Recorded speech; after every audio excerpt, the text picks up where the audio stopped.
সিঙ্গারা তৈরি করতে আর কোনো প্যারাই নেই। যারা সিঙ্গারার ভাঁজ দেওয়াটা অনেক বেশি ঝামেলার মনে করেন অথবা যারা ভাঁজ দিতে পারেন না, তাদের জন্য আমার আজকের এই রেসিপিটি। আসসালামু আলাইকুম everyone, welcome back to my channel. আজকে আমি এমন একটি টেকনিকে আপনাদের সিঙ্গারা তৈরি করা শেখাবো। আপনাদের 8 থেকে 10টি সিঙ্গারার ভাঁজ দিতে সময় লাগবে মাত্র 2 থেকে 3 মিনিট। আমার এই টেকনিকটা ফলো করে জাস্ট 5 থেকে 10 মিনিটের মধ্যে আপনারা অসংখ্য সিঙ্গারা তৈরি করে নিতে পারবেন। চলুন তাহলে কথা না বাড়িয়ে রেসিপি দেখে আসি। বিসমিল্লাহ। ফার্স্টেই আমি সিঙ্গারার আউটের লেয়ারটা তৈরি করার জন্য একটি মিক্সিং বোলে নিয়ে নিচ্ছি 1.5 কাপ ময়দা। চেষ্টা করবেন আটাটা অ্যাভয়েড করে ময়দা দিয়ে তৈরি করতে। সাথে দিয়ে দিচ্ছি 1/4 টিস্পুন কালো জিরা, 1/2 টিস্পুন লবণ এবং 2 টেবিল চামচ সয়াবিন তেল। এবারে সব কিছু একসঙ্গে খুব ভালোভাবে মেখে নিচ্ছি। তেলটা ময়দার সঙ্গে খুব ভালোভাবে মিশিয়ে নিতে হবে। তেলটা যেন কোথাও দলা বেঁধে না থাকে, পুরো ময়দার সঙ্গে যেন তেলটা খুব ভালোভাবে মিশে যায়, এইভাবে একটু ডলে ডলে মিশিয়ে নিতে হবে। মেশানোর পরে যখন কিছু ময়দা হাতের মধ্যে মুঠোবন্দি করবেন, ময়দা যদি হাতের মধ্যে এমন দলা বেঁধে আসে এবং যখন আবার ভেঙে দিব ঝুরঝুর করে ভেঙে যাবে, তাহলে বুঝতে হবে ভালোভাবে মেশানো হয়ে গিয়েছে। এবার এর মধ্যে নর্মাল টেম্পারেচারে পানি দিয়ে একটা ডো তৈরি করে নিচ্ছি। পানিটা একবারে দেওয়া যাবে না, অবশ্যই অল্প অল্প করে ধাপে ধাপে পানিটা অ্যাড করে দিয়ে ডোটা মেখে নিতে হবে। দেখতেই পারছেন আমি কিন্তু এখানে বেশ কয়েক ধাপে অল্প অল্প করে পানি অ্যাড করে দিয়ে ডোটা মেখে নিচ্ছি। আমরা নর্মাল রুটি পরোটার জন্য যেভাবে ডো মেখে নিই, তার থেকে এই ডোটা কিন্তু একটু শক্ত টাইপের ডো হবে। যতটা সম্ভব এই ডোটিকে হাতের সাহায্যে এইভাবে মুথে মুথে সফট করে নেওয়ার চেষ্টা করেছি। আর ডোটা ঠিক এরকম হবে, দেখুন, খুব বেশি নরম না, একটু শক্ত টাইপের। এবারে এই ডোটিকে আমি রেস্টে রেখে দিব 20 থেকে 25 মিনিটের জন্য। এরই মধ্যে ডোটা অনেক বেশি সফট হয়ে আসবে। ঢেকে এক সাইডে রেখে দিচ্ছি। এবারে আমি ভেতরের আলুর পুরটা রেডি করব। চুলায় একটি প্যানের মধ্যে দিচ্ছি 2 টেবিল চামচ তেল। এর মধ্যে দিয়ে দিলাম 1/2 কাপ পেঁয়াজ কুচি।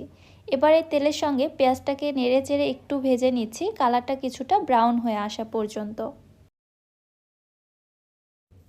পেঁয়াজের কালারটা যখন এরকম কিছুটা ব্রাউন হয়ে এসেছে, তখন এর মধ্যে দিয়ে দিচ্ছি 1/2 চামচ আদা বাটা, 1/2 চামচ রসুন বাটা।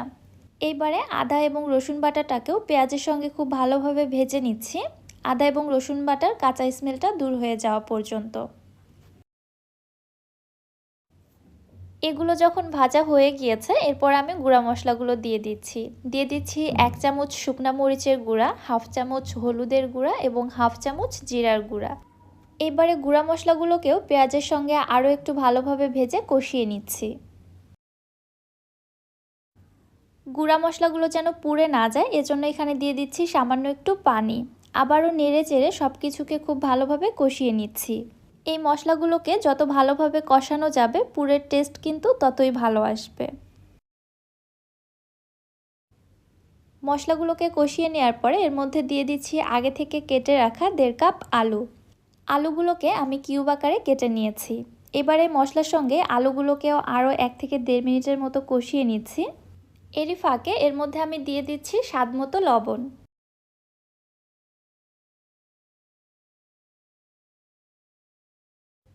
আলুটা কষিয়ে নেওয়ার পরে এর মধ্যে দিয়ে দিচ্ছি 2 থেকে 3 টেবিল চামচের মতো পানি। যেহেতু এটা নতুন আলু, সেদ্ধ হতে খুব একটা বেশি সময় লাগবে না আর খুব বেশি পানিরও প্রয়োজন নেই। যেটা দিয়েছি এটাই এনাফ। শুধু ঢাকনা দিয়ে ঢেকে মাঝে মধ্যে একটু ঢাকনাটা উঠিয়ে নেড়েচেড়ে দিব এবং চুলার হিট রেখে দিব মিডিয়াম টু লোয়ের মাঝামাঝি। আমি এরই ফাঁকে 2-3 বার ঢাকনা উঠিয়ে নেড়েচেড়ে দিয়েছিলাম। এ পর্যায়ে দেখুন পানিটা কিন্তু পুরোটাই টেনে এসেছে আর আলুগুলো সেদ্ধ হয়ে গিয়েছে। এভাবে একটু চেপে চেপে কিছু আলু আমি ভেঙে দিচ্ছি, এতে করে আলুর পুরটা একটু মাখা মাখা হবে, খেতে ভালো লাগবে।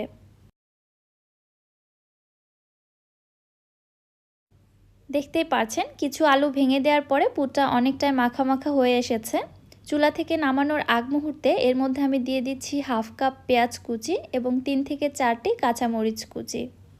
এই অবস্থায় কাঁচা পেঁয়াজ মরিচটা ব্যবহার করলে পুরের মধ্যে খুবই সুন্দর একটা কাঁচা পেঁয়াজ মরিচের ফ্লেভার পাওয়া যায়।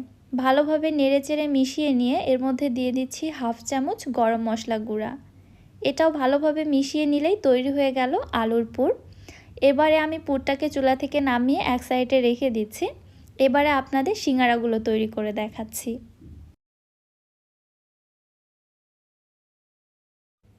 এবারে এদিকে রেস্টে রাখা ডোটি দেখুন আগের থেকে কিন্তু বেশ অনেকটাই সফট হয়ে এসেছে। আবারও একটু 1 থেকে 1.5 মিনিটের মতো ডোটিকে ভালোভাবে মুথে নিচ্ছি। মুথে নেওয়ার পর এই ডোটি থেকে আমি সমান ভাগে 4টি লেচি কেটে নিচ্ছি। আপনারা চাইলে লেচিগুলো আমার থেকে ছোট বড় করে নিতে পারেন, সেই ক্ষেত্রে আপনাদের সিঙ্গারাগুলো আকারে ছোট বড় হবে। সমান ভাগে 4টি লেচি কেটে নেওয়ার পরে এবারে একটি লেচি থেকে আমি আপনাদের সিঙ্গারাগুলো তৈরি করে দেখাচ্ছি। সামান্য একটু ময়দা দিয়ে লেচিটা থেকে আমি ফার্স্টে একটি রুটি বেলে নিচ্ছি। আমি সিঙ্গারাগুলো অনেক বেশি ক্রিস্পি করে তৈরি করব, এজন্য একটি পাতলা টাইপের রুটি বেলে নিচ্ছি। আর যারা ক্রিস্পি সিঙ্গারা পছন্দ করেন না, একটু খাস্তা টাইপের চাচ্ছেন, তারা রুটিটা মোটা করে বেলে নেবেন। আমি ঠিক এরকম পাতলা একটি রুটি বেলে নিয়েছি। এবারে এই রুটিটিকে আমি সমান 8 ভাগে ভাগ করে নিচ্ছি। আমি এখানে একটি পিৎজা কাটারের সাহায্যে এইভাবে রুটিটাকে কেটে নিচ্ছি, আপনারা ছুরি দিয়েও কেটে নিতে পারেন। এবারে দেখুন প্রত্যেকটা ভাগে আমি সামান্য করে আলুর পুর দিয়ে দিচ্ছি। অবশ্যই পরিমাপ মতো দিতে হবে, অতিরিক্ত দিলে কিন্তু সিঙ্গারার শেপগুলো তৈরি করতে পারবেন না। এরপরে দেখুন আমি সিঙ্গারাগুলো ঠিক কিভাবে তৈরি করে নিচ্ছি। এটা আসলে বলে বোঝানোর থেকে আপনারা দেখে ভালো বুঝতে পারবেন। সাইডগুলোতে একটু পানি লাগিয়ে দিয়ে আমি ভাঁজগুলো দিয়ে নিচ্ছি, তাহলে ভাঁজগুলো আর খুলে আসবে না। এই তো দেখুন খুবই সুন্দর একটা সিঙ্গারার শেপ চলে আসলো। আপনারা চাইলে শুধু এভাবেও রাখতে পারেন, আবার চাইলে এভাবে ভাঁজ দিয়ে এই ডিজাইনটাও করে নিতে পারেন।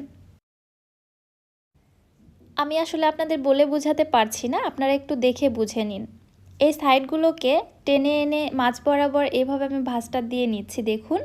এবার সাইডের যে ফাঁকা অংশগুলো রয়েছে ওগুলো হাতের সাহায্যে চেপে চেপে ফিল আপ করে নিচ্ছি।